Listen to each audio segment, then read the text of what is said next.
A'udzu billahi samil alim minasyaitonir rajim. Bismillahirrahmanirrahim. Assalamualaikum warahmatullahi wabarakatuh. Alhamdulillah wassalatu wassalamu ala Rasulillah wa ala alihi wa sahbihi wa man wala. Allahumma salli ala sayyidina Muhammad wa ala alihi wa sahbihi wa man tabi'ahum bi ihsanin ila yaumiddin, amma ba'du. Apa khabar para penonton, ibu-ibu, ayah-ayah bakal penghuni syurga Allah Subhanahu wa taala?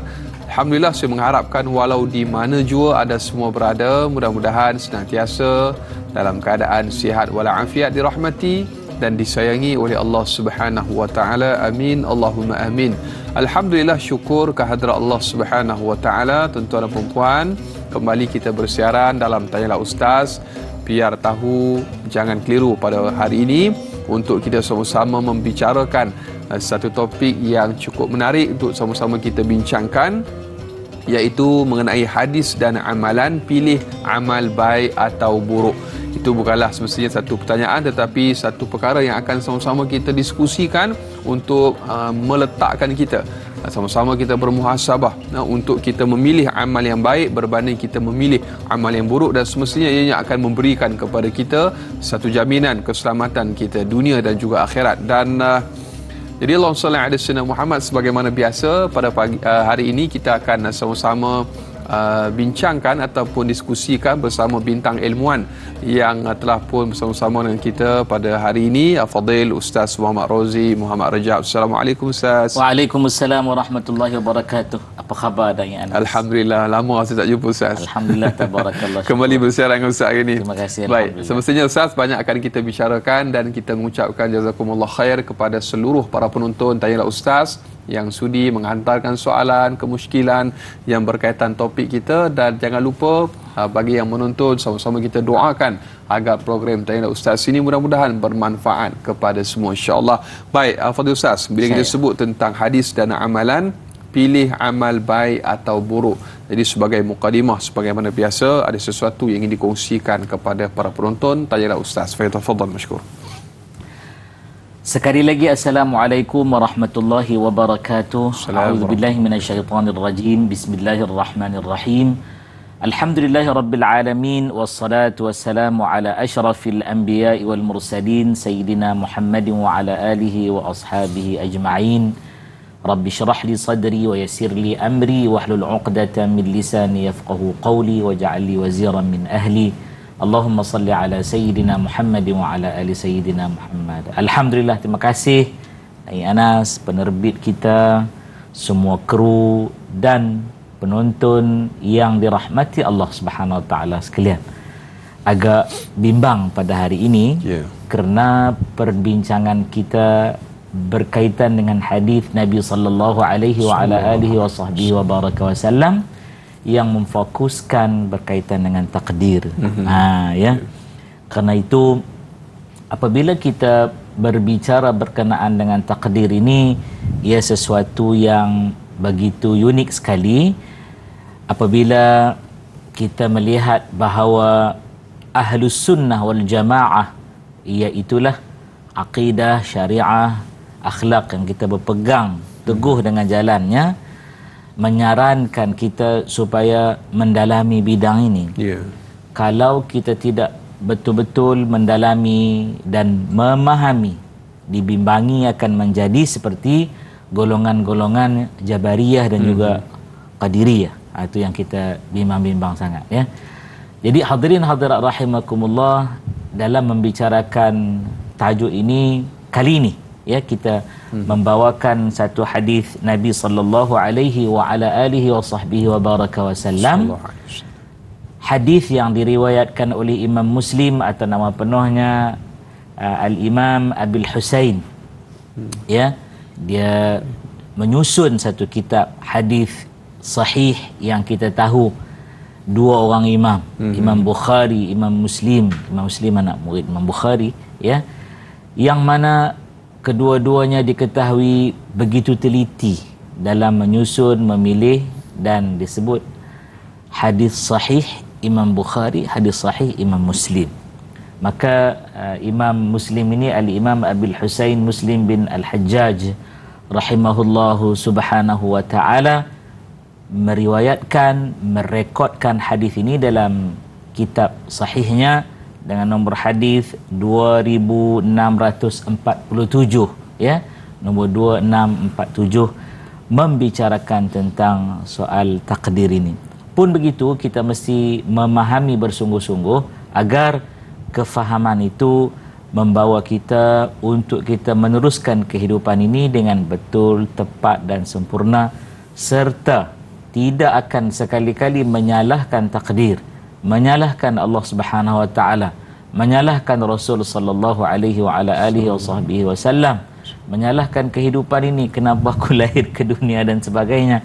Na'udzubillahi min dzalik, kerana semua itu ada hikmah yang begitu hebat, ya, terperinci, teliti dan tepat dari Allah Subhanahu wa taala, Sang Maha Pencipta, Maha Berkuasa, Maha Mengetahui, Maha menetap tentukan takdir, dan kita tidak pernah sekali-kali dizalimi oleh Allah Subhanahu wa taala. Na'udzubillahi min dzalik.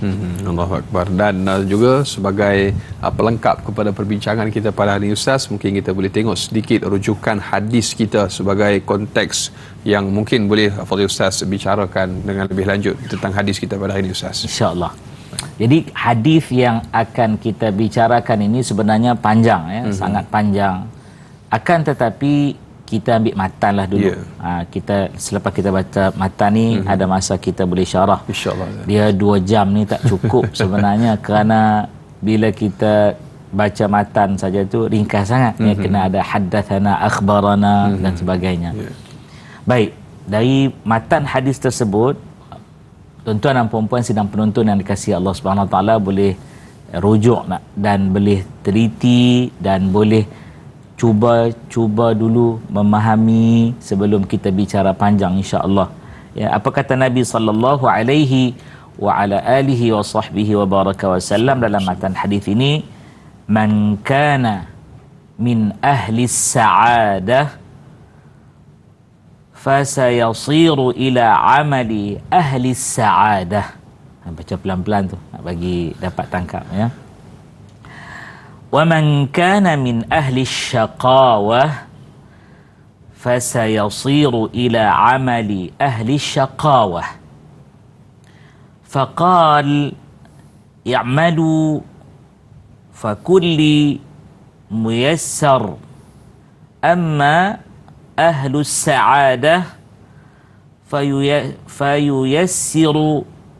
فَيُيَسِّرُونَ لِعَمَلِ أَهْلِ السَّعَادَةِ وأما أهل الشقاوة فييسرون لعمل أهل الشقاوة أو كما قال النبي صلى الله عليه وعلى آله وصحبه وبارك وسلم. Apa maksud hadis ini? Hadis ini maksudnya sesiapa yang mana dalam kalangan orang yang bahagia, yaitu ahlus sa'adah ini adalah ahli syurga, maka dia akan beramal dengan amalan orang yang berbahagia, iaitu amalan ahli syurga. Adapun sekiranya dia daripada kalangan orang yang derita, iaitulah ahli neraka, maka dia akan beramal dengan amalan orang yang derita, iaitu amalan ahli neraka.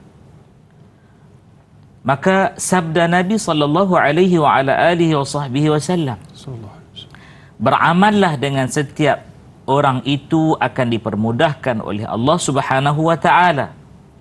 Adapun orang yang bahagia akan dipermudahkan dalam beramal dengan amalan orang yang bahagia, manakala orang yang derita akan dipermudahkan dalam beramal dengan amalan orang yang derita.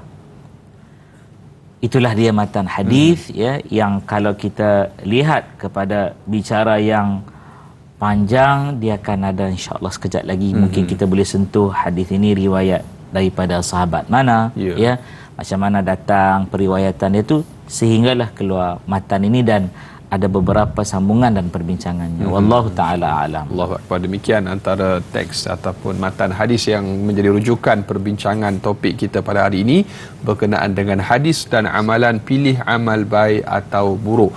Baik, Fadil Ustaz dan juga sedang penonton, kita telah pun ada soalan yang pertama menerusi sahabat Facebook kita pada hari ini, Sahziatul Sidik.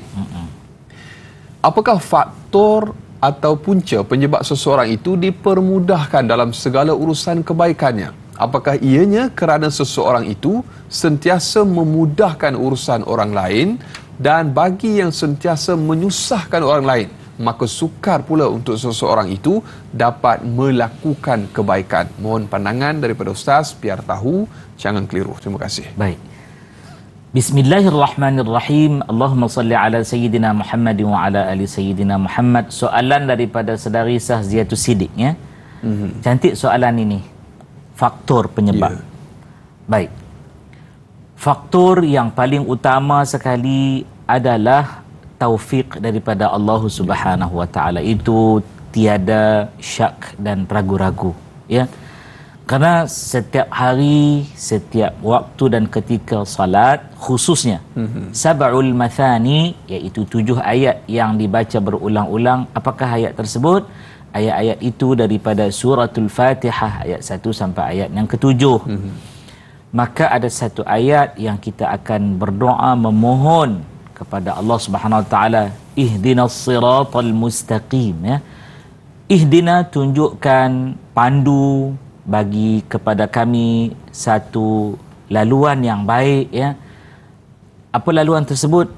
As-sirat, iaitulah jalan al-mustaqim, yang lurus. Maksud di sini ialah yang benar, istiqamah, yang tepat, yang tidak bengkang-bengkok. Jadi inilah dia yang menjadi satu doa kita, ya, satu permintaan kita, ya, satu harapan daripada kita. Bukan harapan yang kalau jadi jadilah, kalau tak jadi tak jadilah, ya. Tapi satu harapan yang, minta maaf pinjam sikit kataan bahasa Inggeris, yang shall disebut, ya. Semestinya kena bagi jadi. Bukan boleh jadi, boleh tidak, ya. Sebab itulah kita mesti berusaha bersungguh-sungguh. Saya nak masukkan satu hadis Nabi sallallahu alaihi wa ala alihi wasallam. Kata Nabi, i'malu fa kullu muyassarun lima khuliqa lahu. Apa maksud dia? Bekerjalah atau beramallah, maka setiap orang akan terdorong kepada apa yang dia ditakdirkan, ya. Man khuliqa lil jannah yussira li'amali ahli jannah. Siapa yang telah dicipta untuk dia jadi ahli syurga, maka akan dipermudahkan kepadanya untuk beramal dengan amalan ahli syurga. Wa man khuliqa lin-nar, maka barang siapa yang diciptakan untuk jadi ahli neraka, yussira li'amali ahli nar, maka dipermudahkan untuk dia beramal dengan amalan ahli neraka. Tetapi ingat, bukanlah dia diciptakan untuk masuk neraka, diciptakan untuk masuk syurga.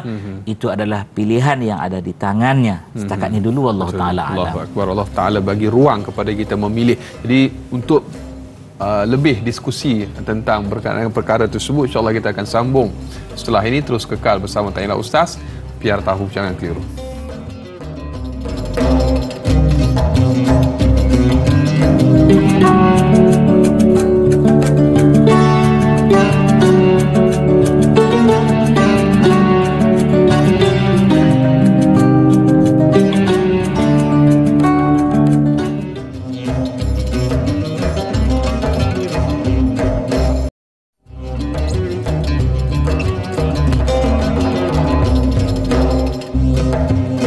Alhamdulillah para penonton, ibu-ibu, ayah-ayah bakal penghuni syurga Allah Subhanahu wa taala. Kita syukur kehadrat Allah Subhanahu wa taala. Masih lagi kita membicarakan topik hadis dan amalan, pilih amal baik atau buruk. Jadi kita masih lagi bersama dengan Al-Fadhil Ustaz Muhammad Rozi Umar Rajab. Kita nak sambung sikit lagi Ustaz. Soalan yang telah diajukan oleh sahabat kita tadi berkenaan dengan bagaimana orang yang dipermudahkan oleh Allah Subhanahu wa taala untuk membuat kebaikan, adakah sebab dia banyak tolong orang Ustaz? Jadi kalau yang tak tolong orang ni macam mana? Adakah tak ada kata apa, kesedaran, hidayah yang akan diberikan itu Ustaz? Sedikit Ustaz. Berkenaan dengan sambungan daripada soalan tadi, kita belum sempat menghabiskan. Lalu dalam soalan tambahan, huraian daripada soalan yang beliau tanya, adakah seseorang itu bergantung juga bagaimana sikap, amal, perilaku dia di dunia ni, ya. Jika dia banyak tolong orang, adakah itu adalah antara faktor yang menyebabkan dia akan beramal dengan amalan yang baik dan dipermudahkan perbuatannya itu. Jawabnya iya, antara faktor tersebut terlibat dengan yang disabdakan oleh Nabi sallallahu alaihi wa ala alihi wasallam.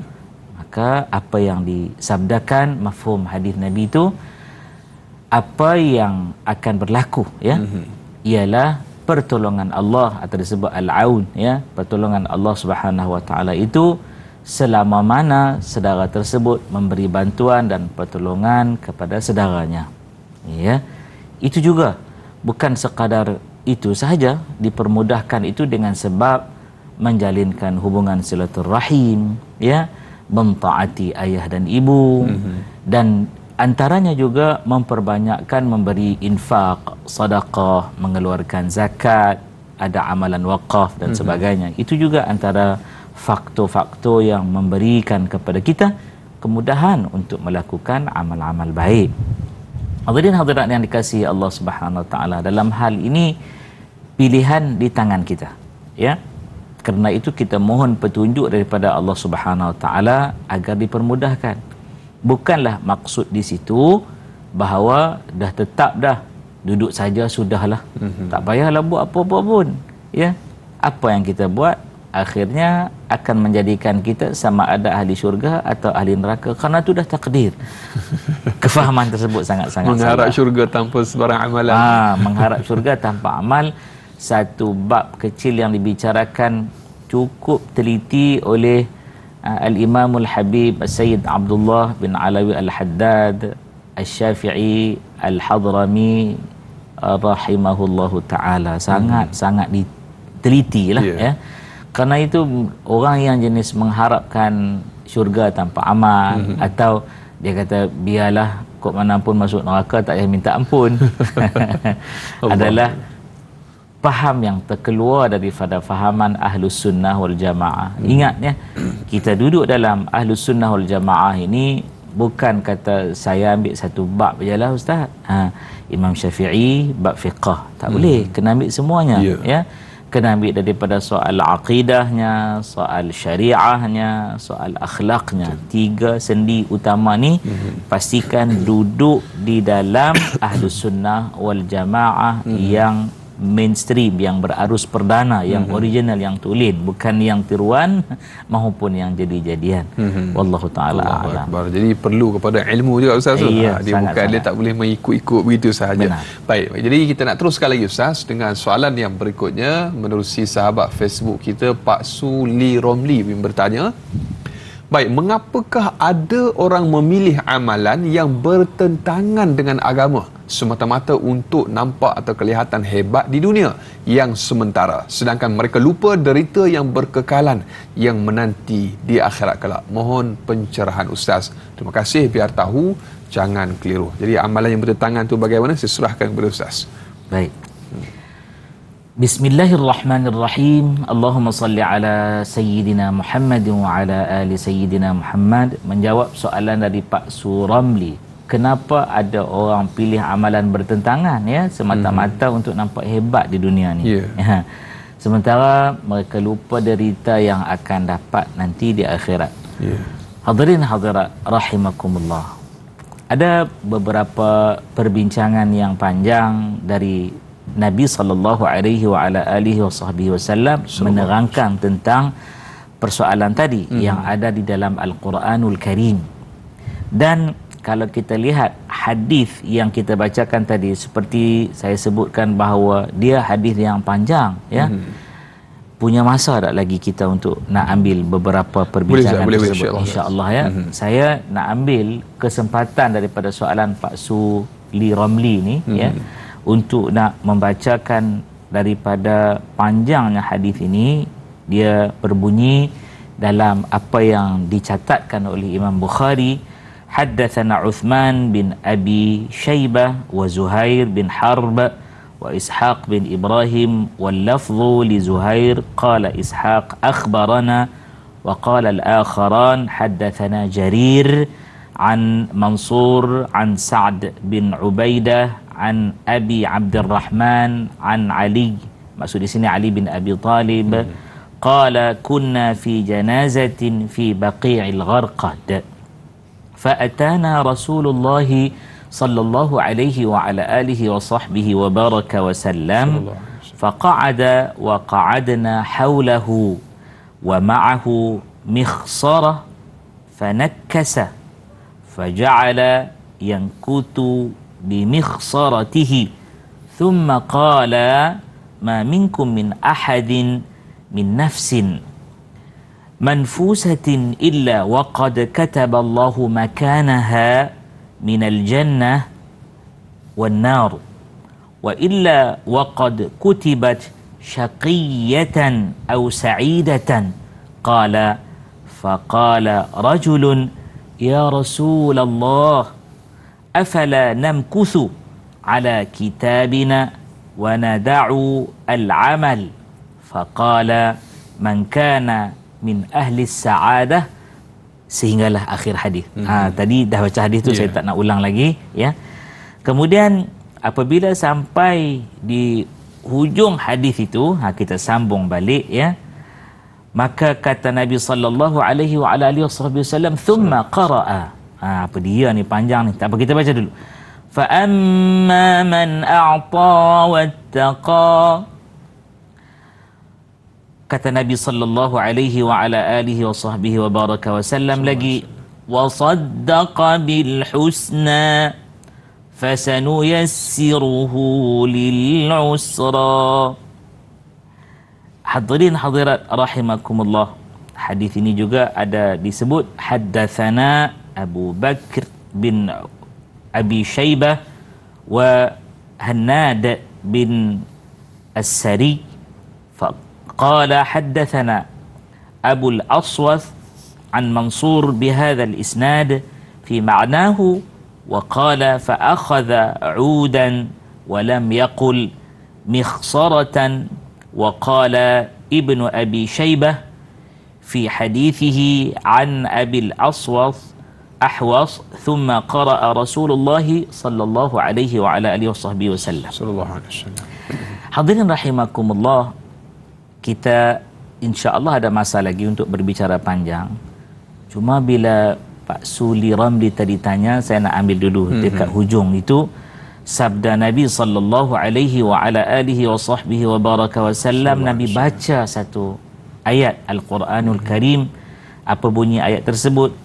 Fa amma man a'ta wattaqa wa saddaqa bil husna fasanuyassiruhu lil yusra wa amma man bakhila wastaghna wa kadzdzaba bil husna fasanuyassiruhu lil usra. Tadi agak lompat-lompat juga tadi bacaannya ya. Apa maksud ayat Al-Quran yang Nabi bacakan tadi dari surah Al-Lail? Boleh buka Al-Quranul Karim suratul Lail, surah yang ke-92 ya. Ayat tersebut ayat yang ke-5 hingga ayat yang ke-10. Apa maksud ayat tersebut ya? Adapun orang yang memberikan hartanya di jalan Allah Subhanahu wa taala serta bertakwa ya, dalam masa yang sama membenarkan adanya pahala yang terbaik, yakni syurga, maka kami akan menyiapkan baginya jalan yang mudah. Adapun orang yang bakhil dan merasa dirinya cukup dan mendustakan adanya pahala yang terbaik, maka kami akan menyiapkan baginya jalan yang sukar. Orang itu sebenarnya Pak Su, dia memilih untuk kesukaran dan kecelakaan walau dia rasa nampak hebat di dunia ini. Sedangkan yang menantinya na'udzubillah min dzalik adalah derita di akhirat.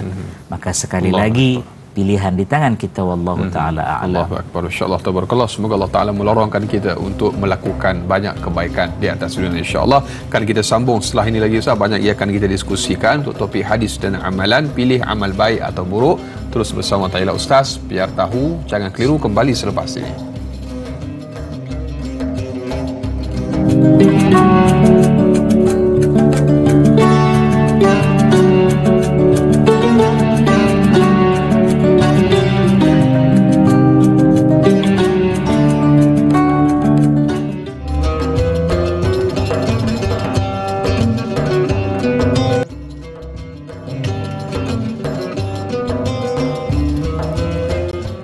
supaya mudah berjalan jauh, bawalah bekal banyak-banyak. Supaya maruah jangan jatuh, pelihara amal, baikkan akhlak. Saudara sedang penonton, ibu-ibu, ayah-ayah bakal penghuni syurga Allah Subhanahu Wa Taala.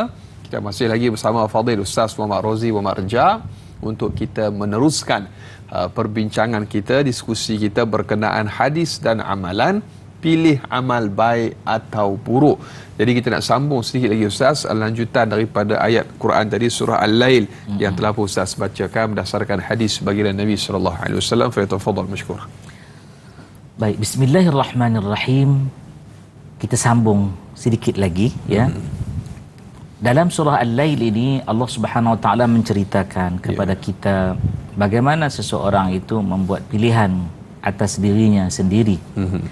Dan dalam kita bicara baca yang panjang tadi daripada segala periwayat dia tu, bimbang-bimbang ada tersasul beberapa sebutan nama, saya minta maaf banyak-banyak. Ya, antaranya tadi nama Ahwas ya.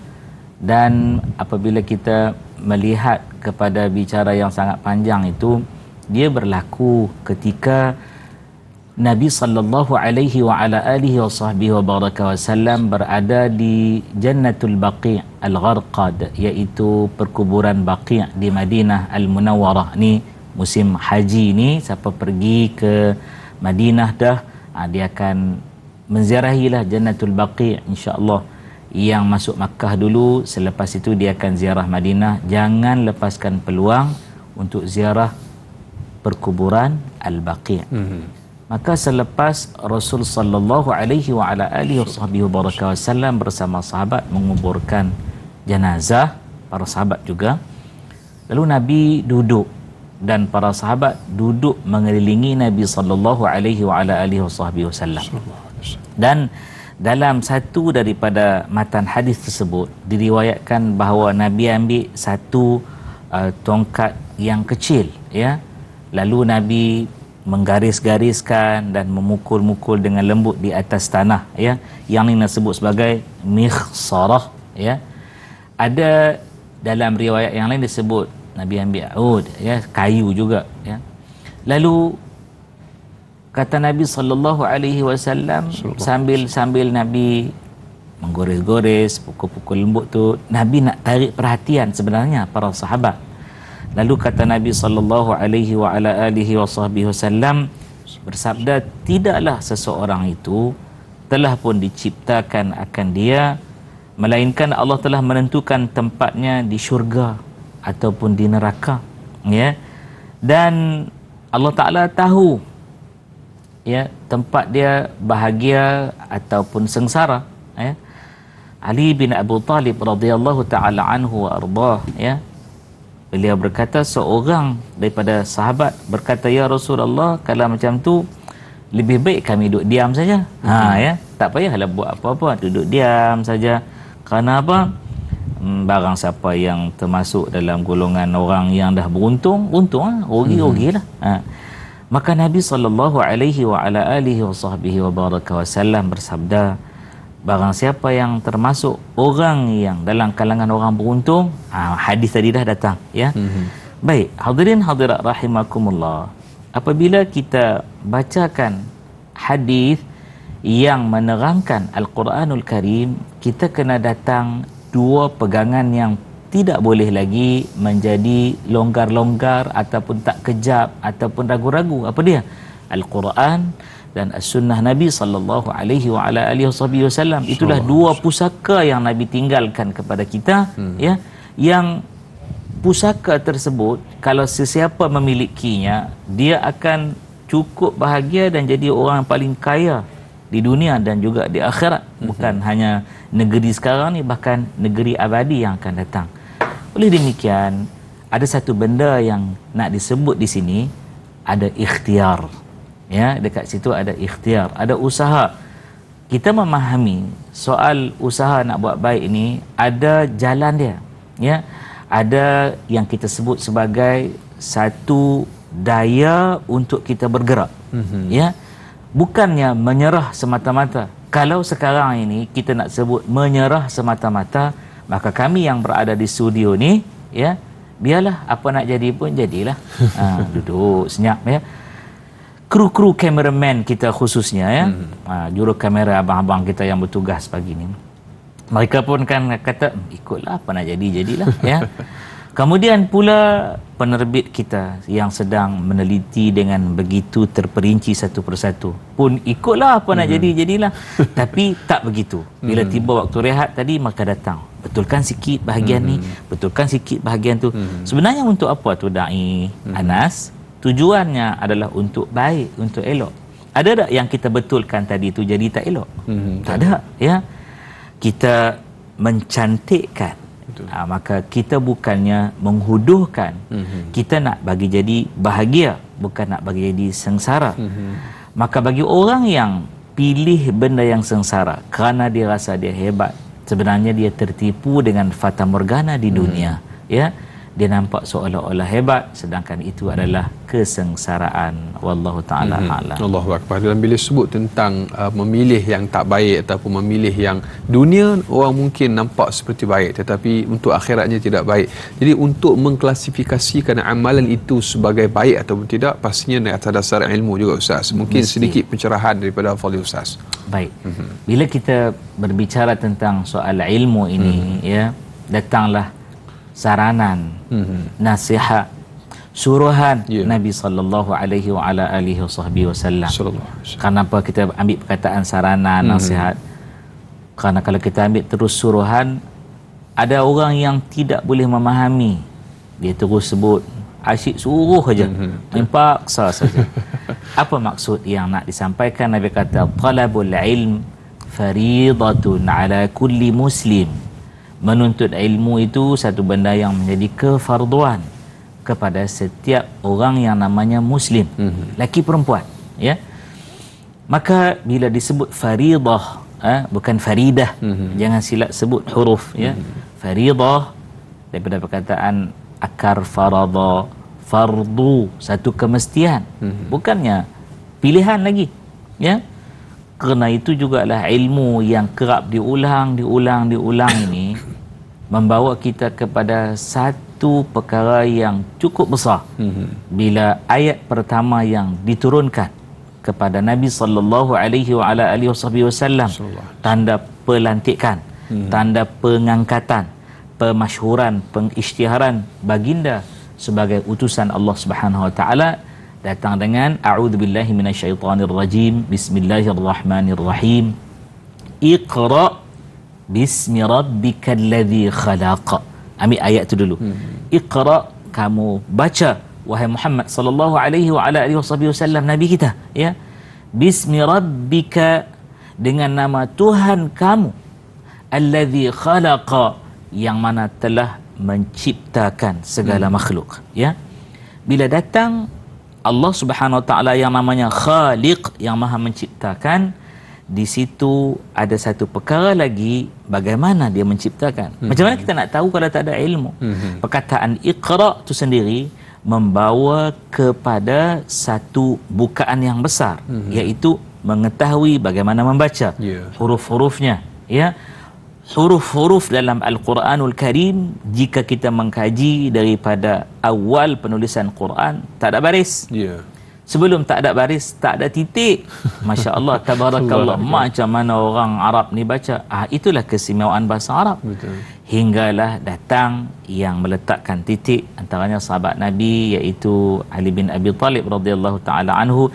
Datang pula golongan tabi'in, tabi'ut tabi'in dan sebagainya. Selepas itu antaranya Abul Aswad Ad-Du'ali letakkan baris dan sebagainya. Kita boleh baca. Iqra bismi rabbikal ladzi khalaq. Khalaqal insana min 'alaq, yang telah menciptakan makhluk namanya manusia daripada gumpalan, alaqah ya, darah yang bergumpal. Khalaqal insana min 'alaq. Iqra wa rabbukal akram. Kamu bacalah wahai Muhammad sallallahu alaihi wa alihi wasallam, dan sekarang untuk kita semua, wa rabbukal akram, dan Tuhan kamu yang maha mulia ya. Allazi 'allama bil qalam, yang mana 'allama, yang telah mengajarkan manusia dengan pena. 'Allamal insana ma lam ya'lam, yang telah mengajarkan manusia apa yang tidak manusia itu ketahui.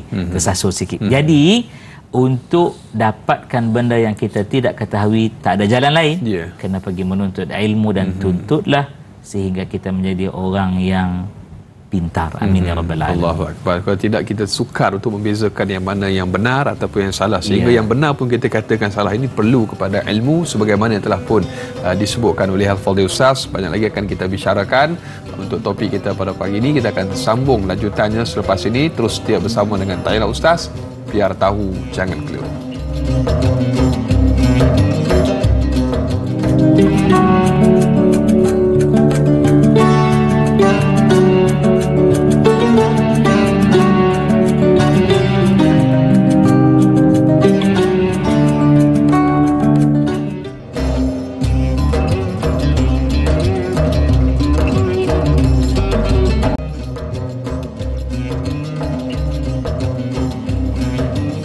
Alhamdulillah para penonton, ibu-ibu, ayah-ayah bakal penghuni syurga Allah Subhanahu Wa Taala, masih lagi kita bersama dengan Tayla Ustaz, biar tahu jangan keliru, membicarakan topik pada hari ini, hadis dan amalan, pilih amal baik atau buruk. Dan kita masih lagi bersama bintang ilmuwan kita Al-Fadhil Ustaz Muhammad Rozi Muhammad Rajab. Kita mengambil kesempatan ini juga di Tayla Ustaz mengucapkan jutaan terima kasih kepada anda para penonton yang sudi menghantarkan soalan dan juga kemusykilan berkaitan topik kita pada hari ini. Dan soalannya cukup menarik dan kami ucapkan terima kasih. Nampak ada peningkatan di situ, penggunaan data bahasa pun makin bagus, Ustaz. Masya-Allah, tabarakallah. Walhasil program Tayla Ustaz kita. Dan kita ada soalan lagi, Ustaz, daripada Fadli Maksyah di Facebook untuk soalan yang berikutnya. Baik, setiap daripada kita ada pilihan buruk atau baik. Tetapi bagaimanakah pula dengan orang yang menyalahkan Tuhan dengan menyatakan aku telah buat semuanya. Nah, ini adalah ketentuan Tuhan dan ia yang menentukan segala-galanya. Mohon pencerahan. Terima kasih. Biar tahu jangan keliru, Ustaz. Bismillahirrahmanirrahim. Allahumma salli ala Sayyidina Muhammad wa ala ali Sayyidina Muhammad. Menjawab soalan Fadli Maksyah. Dia kata dekat situ, aku tak boleh buat apa-apa, semua ni ketentuan Allah Subhanahu Wa Taala, ya. Ini kenyataan-kenyataan yang kita mungkin selalu dengar. Bagi nak jawab soalan ini, saya nak memukaddimahkan dengan firman Allah Subhanahu Wa Taala dari Al-Quranul Karim, yang mana Allah Subhanahu Wa Taala menyatakan jelas sungguh-sungguhlah, ya, di dalam surah Asy-Syams, surah Asy-Syams ayat yang ke-8. Apa bunyi ayat tersebut? A'udzubillahi minasyaitonirrajim. Bismillahirrahmanirrahim. Fa'alhamaha fujuraha wa taqwaha. Fa'alhamaha, maka kata Allah Subhanahu Wa Taala, dia, yakni Allah Subhanahu Wa Taala telah memberikan ilham. Alhamaha itu ilham, ya, memberikan ilham kepada siapa? Kepada manusia, makhluk yang Allah ciptakan, ya. Apa ilham tersebut? Untuk dia kenal, untuk dia tentu.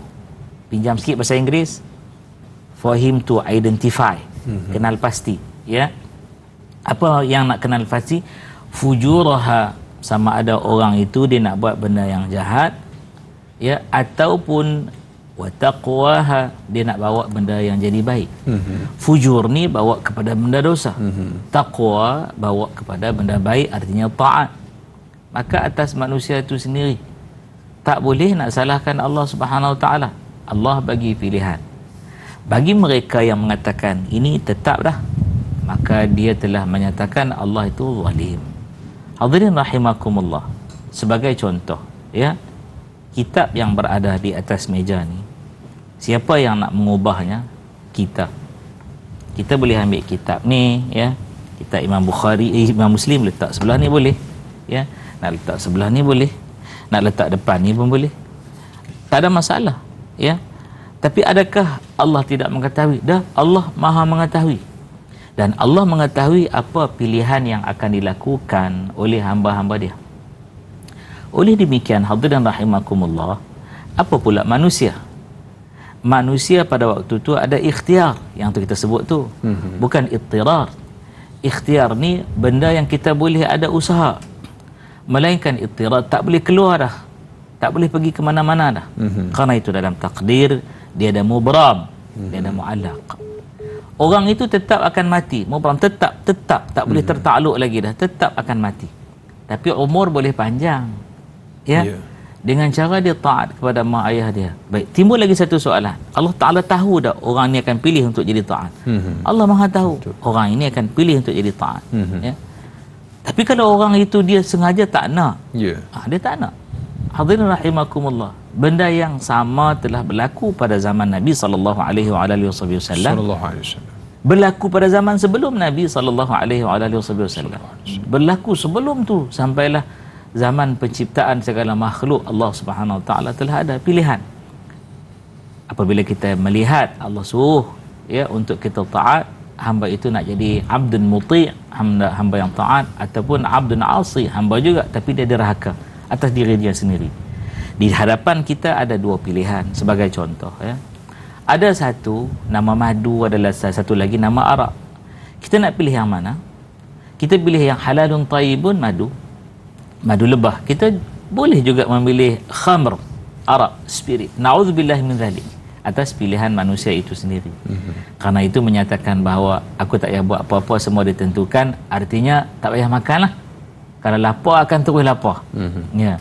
Lagi-lagilah faham yang sesat lagi menyesatkan, semua pakai niat. Allah pakai niat, solat pakai niat, haji pakai niat, puasa pakai niat. Tak payah buatlah. Makan niat tak pakai niat, Ustaz? Tapi bila makan tu sebab saya pernah cerita dulu satu ketika dulu dalam Tanyalah Ustaz juga, makan pakai niat je. Buang air besar pun pakai niat je. Tentu dah hilang. Dah hilang. Bolehkah macam tu? Tak boleh. Karena itulah dalam perbuatan salat itu sendiri, ya ada 3 arkan, rukun-rukun yang mesti dipatuhi. Bagi orang yang pakai niat, dia baru memenuhi satu. Qalbi. Dia ada qalbi, dia ada qauli, dia ada fi'li. Ya. Selepas niat itu ada yang disebut dengan perkataan dan ada yang diperlakukan dengan seluruh perbuatan. Maka atas niat baik kita akan buat benda baik, atas niat jahat na'udzubillah min zalik akan datang benda yang jahat. Wallahu taala alam. Maaf panjang sikit. Okey Ustaz, alhamdulillah, mudah-mudahan terjawab soalan sahabat kita yang bertanya. Dan ada berikutnya kita ada sahabat kita di Facebook, Mas Ripah Nur Jamain, untuk soalan yang seterusnya. Mengapakah hati buta dan terhijab untuk melakukan amal kebaikan dan terdorong kepada amalan-amalan orang yang derita atau ahli neraka? Apakah yang mempengaruhi hati daripada terhalang untuk beramal dengan amalan yang soleh? Mohon pencerahan Ustaz biar tahu, jangan keliru Ustaz. Baik, bismillahirrahmanirrahim. Allahumma salli ala Sayyidina Muhammad wa ala ali Sayyidina Muhammad. Kak Mas Ripah Nur Jamain ya. Saya teringatlah satu ketika Nabi sallallahu alaihi wasallam juga ditanya dengan kepelbagaian masalah. Antara seorang lelaki datang jumpa Nabi sallallahu alaihi wasallam, lalu dia tanya, apabila mengetahui bahawa Allah dah buat tempat siap-siap lah manusia tu, syurga ke neraka ke, ya, ashabul yamin, ashabul shimal dan sebagainya, ya. Maka dia kata, ya Rasulullah, kalau semua tu dah tentu ikut je lah, ya. Jadi tak ada apa-apalah. Yang kita dah ketahui dah tu, ahli neraka ni, ahli syurga. Apakah faktor yang boleh jadi halang hati untuk orang tu nak pilih untuk jadi baik, ya? Maka Nabi sallallahu alaihi wasallam sarankan untuk kita buat satu benda, iaitu berdoa kepada Allah Subhanahu Wa Taala. Dan Nabi sendiri juga berdoa kepada Allah Subhanahu Wa Taala. Sebab itulah kalau kita lihat ada satu hadis daripada Sidina Anas bin Malik radhiyallahu taala anhu, khadam Nabi sallallahu alaihi wasallam. Nabi banyak baca doa, ya muqallibal qulub, ya muqallibal qulub, thabbit qalbi ala dinik. Apa maksud ya muqallibal qulub? Saya ulang ni bukan ulang saya saja tau, tapi nak bagi faham, nak bagi ingat, boleh hafal. Wahai yang membolak-balikkan kalbu kita, ya, membolak-balikkan hati jantung kita. Thabbit qulubana, ya Allah, tetap kekalkan kalbu kami ini ala dinik, atas agamamu. Artinya taat betul-betul yang kita duk baca Quran, inna dina indallahil Islam, tak lain tak bukan agama yang hak, yang benar di sisi Allah Subhanahu Wa Taala adalah Islam je, tak ada agama lain, ya. Maksudnya Islam is the way of life, cara hidup dan sebagainya. Jadi benda ni bawa kepada takdir kehidupan kita seperti yang ditanya tadi. Faqultu, maka Anas bin Malik radhiyallahu taala anhu bertanya kepada Nabi, ya Rasulullah, wahai utusan Allah, ya, amanna bik, kami telah beriman sungguh-sungguh dengan engkau, ya. wa bima ji'ta bihi fahal takhafu alaina, ya, kami telah beriman dengan kau dan kami beriman dengan apa yang kamu telah bawa kepada kami, ya. Jadi, lalu apa yang masih kamu bimbang kepada kami wahai Nabi sallallahu alaihi wasallam? Qala na'am, kata Nabi sallallahu alaihi wasallam, ya, innal quluba baina usbu'aini, bukan huruf sad, ya, huruf sin lain maksud. Usbu' maksudnya apa? Minggu. Ya, ini usbu'aini min asabi'illah, ya, yuqallibuha kaifa yasha. Apa artinya? Sesungguh-sungguhnya kalbu manusia itu berada di antara dua daripada jari-jari. Maksud dekat sini bukan kena faham jari. Ni kena jaga, ya. Maksudnya kekuasaan Allah Subhanahu wa taala, ya, yang mana dia membolak-balikkannya mengikut kehendaknya. Hadis ini riwayat Imam Tirmizi dan darajat hadis hasan. Wallahu taala alam. Insya-Allah lanjutannya Ustaz, kita akan sambung sikit lagi perbahasannya tentang hadis tentang jemari itu. Ramai orang mesti keliru ni Ustaz, insya-Allah tabarakallah. Dan kita akan tamat di TV3, kita akan sambung lanjutan 30 minit siaran tambah di TV9 selepas ini. Terus setia menonton Tanyalah Ustaz, biar tahu jangan keliru.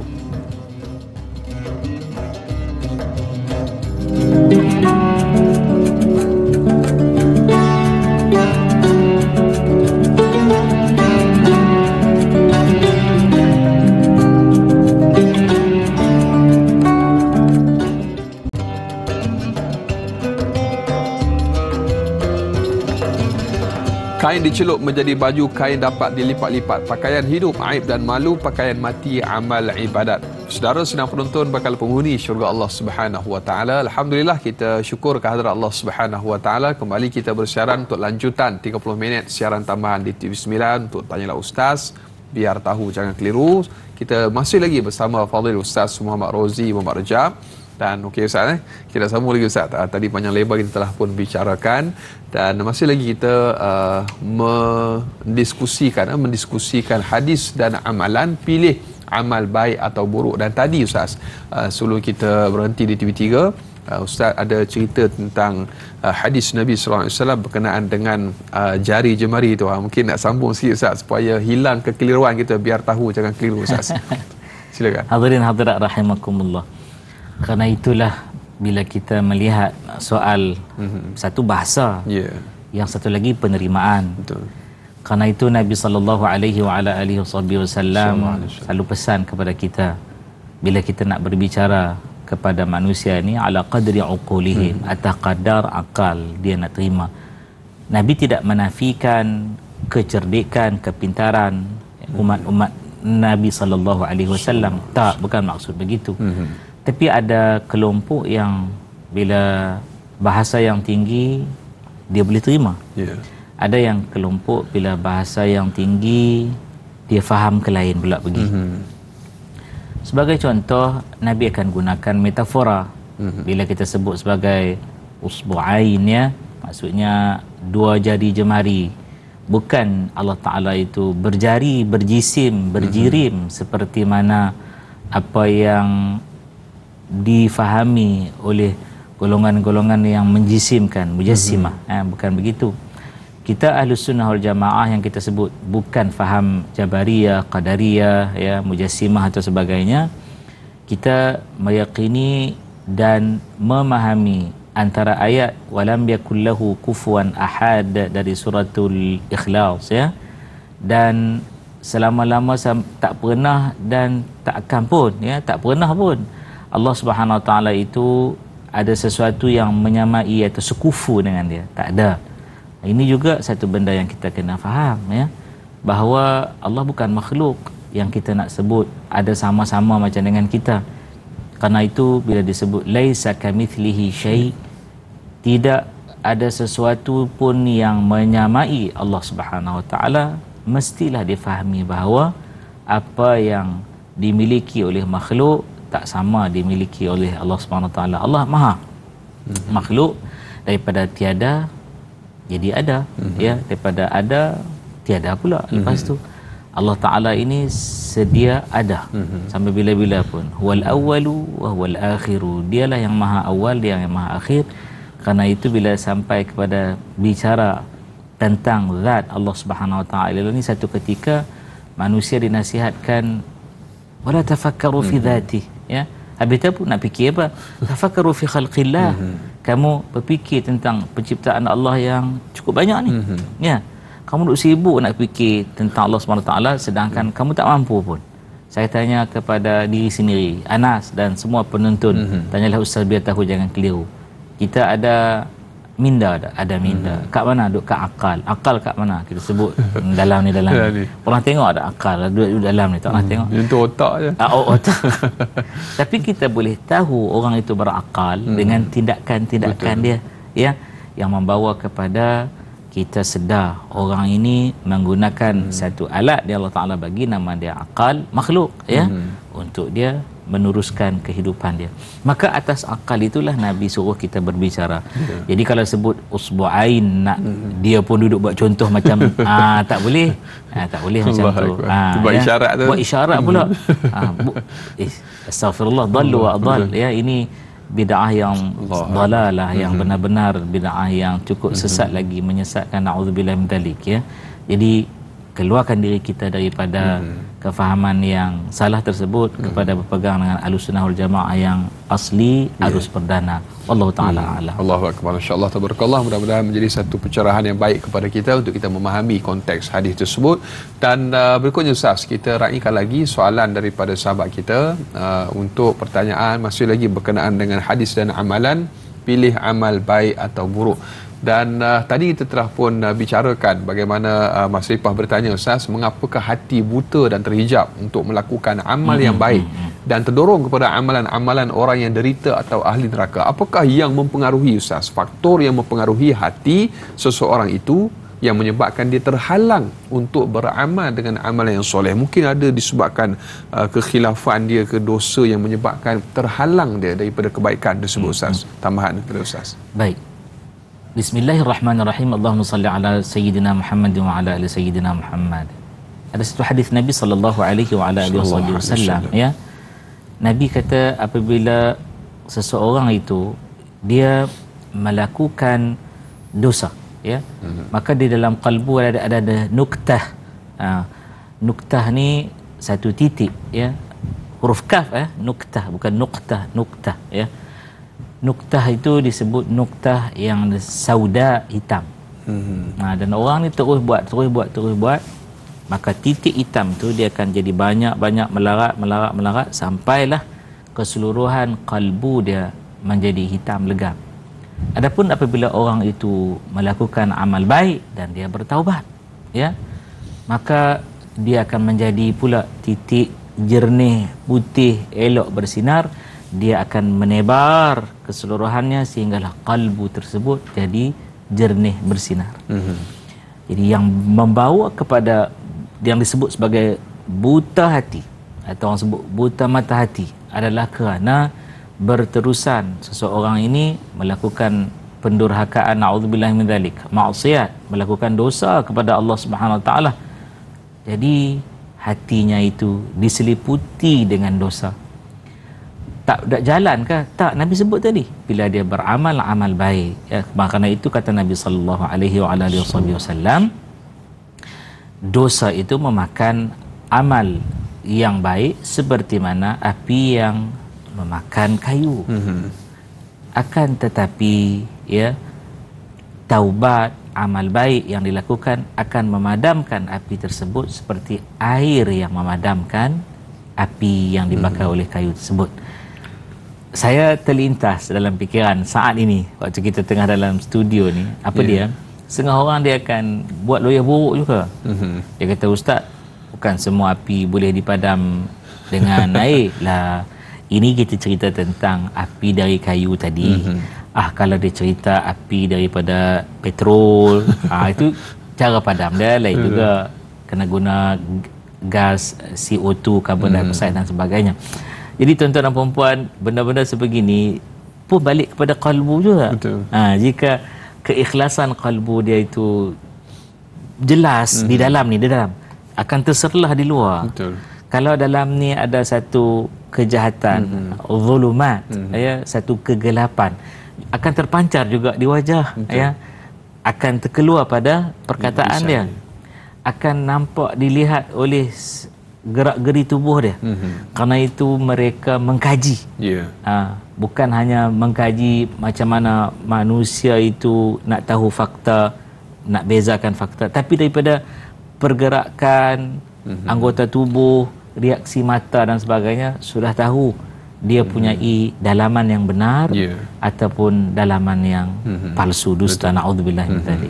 Wallahu a'lam. Sebab itu Ustaz, pepatah Melayu pernah menyebutkan sekilas ikan di air sudah ku tahu mana jantan mana betina. Ya. Jadi insya-Allah tabarakallah tu luasnya ilmu falsafah dimiliki oleh datuk nenek moyang kita, insya-Allah. Jadi semoga bermanfaat. Akan kita teruskan lagi perbincangan diskusi setelah ini. Terus kekal bersama Tanya Ustaz, biar tahu jangan keliru.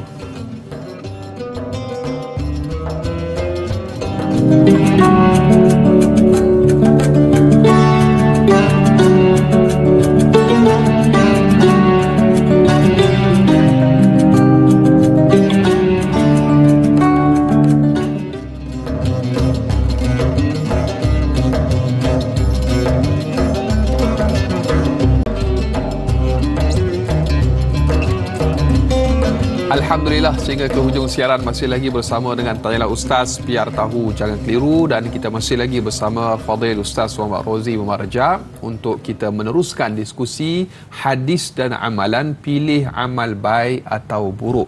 Dan Fadil Ustaz, mungkin sedikit tambahan. Sebelum tu kita ucap terima kasih dulu kepada para penonton yang sudi masih terus kekal bersama dengan kita menonton sehingga saat dan juga ketika ini, dan terima kasih juga kepada yang menghantarkan, mengajukan soalan dan juga kemusykilan. Baik Ustaz, bila sebut tentang amalan ni, ada orang yang dia berprasangka dengan amalan Ustaz. Jadi prasangka tu sama ada baik ataupun buruk, biasanya membawa kepada yang negatif lah. Jadi mungkin sedikit pencerahan daripada Fadil Ustaz. Bismillahirrahmanirrahim. Allahumma salli ala Sayyidina Muhammad wa ala ali Sayyidina Muhammad. Soalan cepu cemas daripada Da'i Anas, ya. Memanglah bila kita ada prasangka, prasangka tersebut disebut dalam bahasa Arab dhann. Dia lain tau. Syak lain, ya. Dhann lain, ya. Dhann ni sangkaan yang sangat-sangat kuat. Kalau waham waham tu dia duduk mana satu dah, mana satu kan. Keliru. Kita nak dia dhann ni, dia sikit lagi datang yakin.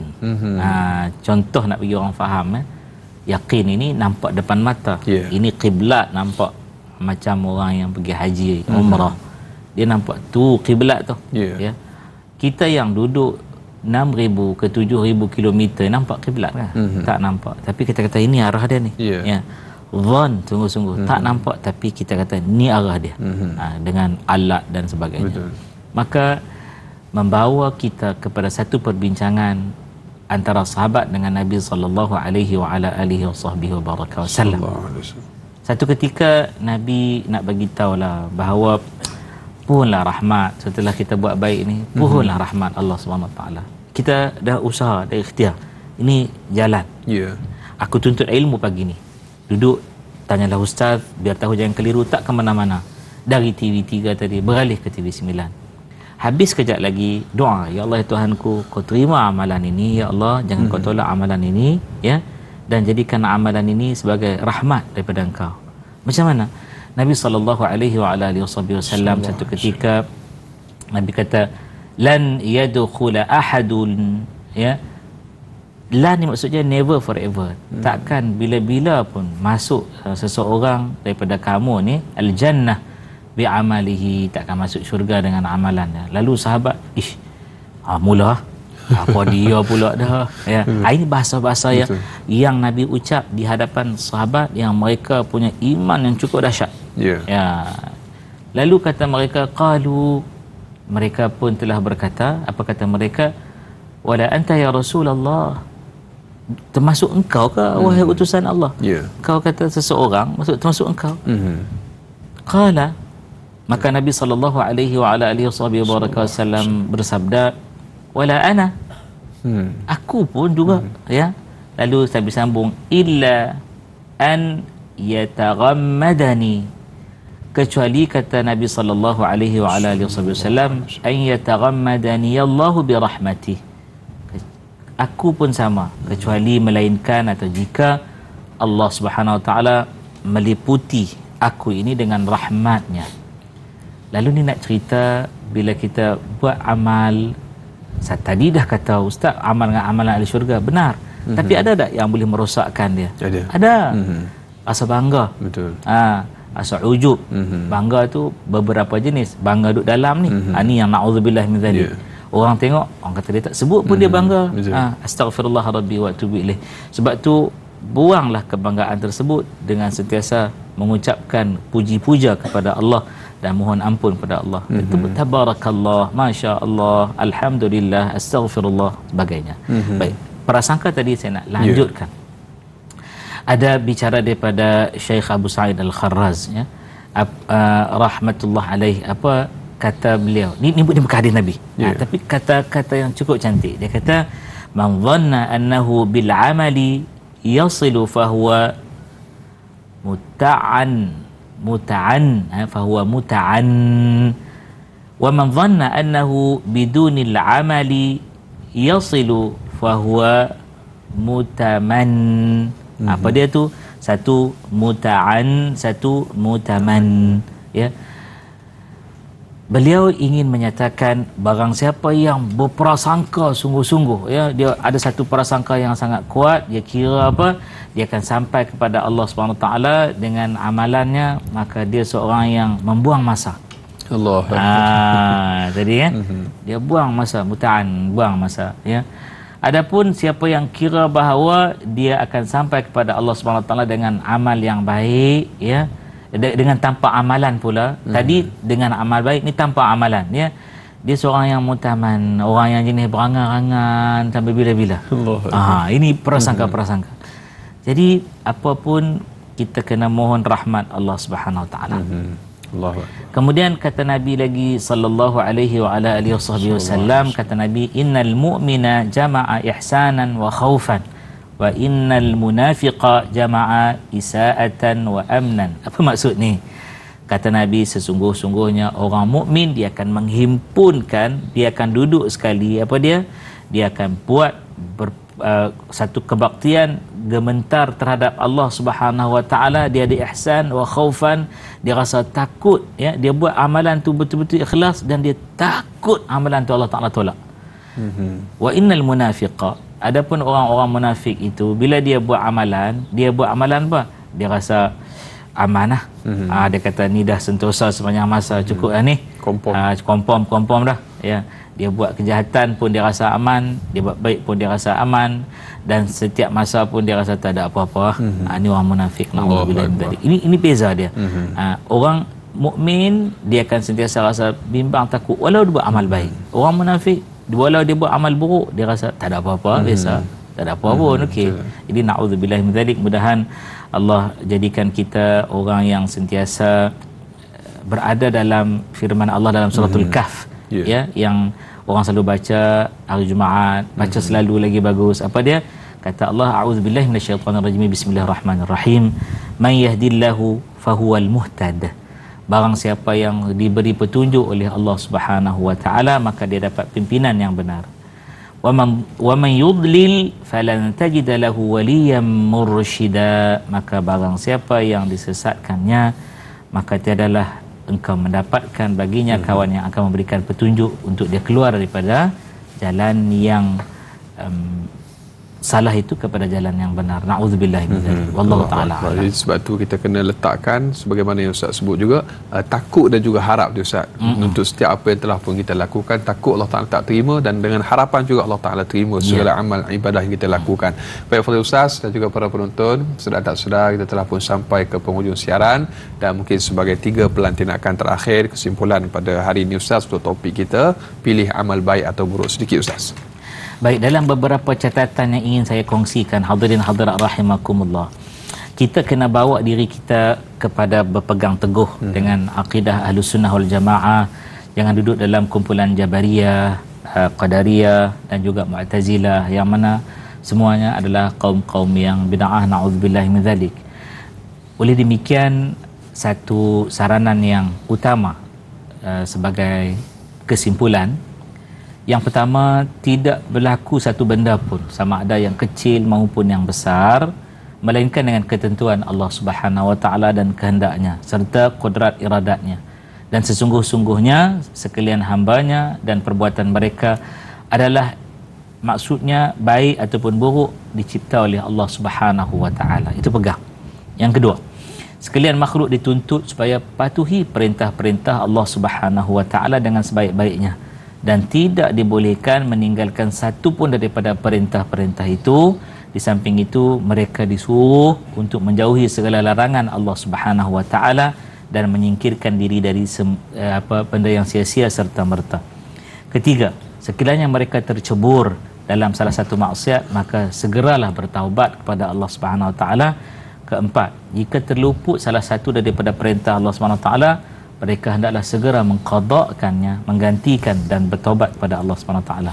Dan yang kelima, tidak boleh kita dan kalian semua penonton yang budiman untuk protes Allah Subhanahu wa taala sama sekali atau buat alasan-alasan yang menyalahkan takdir. Kerana yang demikian itu tidak benar, lantaran tak boleh untuk kita buat keuzuran serupa itu.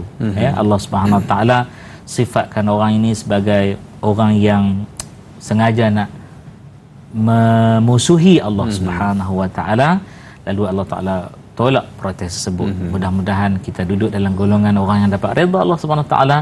Dan kita sebut tadi itu jangan kita duduk dalam satu kelompok yang mana tidak mendapat bimbingan petunjuk daripada Allah Subhanahu wa taala. Itulah yang paling kita bimbang. Nauzubillah min dzalik. Amin, insya-Allah. Mudah-mudahan Allah Taala lindungi kita. Dan Fadil Ustaz, kita minta Ustaz tutup dengan sedikit doa, semoga Allah Subhanahu wa taala sentiasa memelihara kita dan memberkati kita, insya-Allah Ustaz. A'udzu billahi minasyaitonir rajim. Bismillahirrahmanirrahim. Alhamdulillahi rabbil alamin wa bihi nasta'in ala umurid dunya waddin. Wassalatu wassalamu ala nabiyyina Muhammadin wa ala alihi wa sahbihi ajma'in. Amin.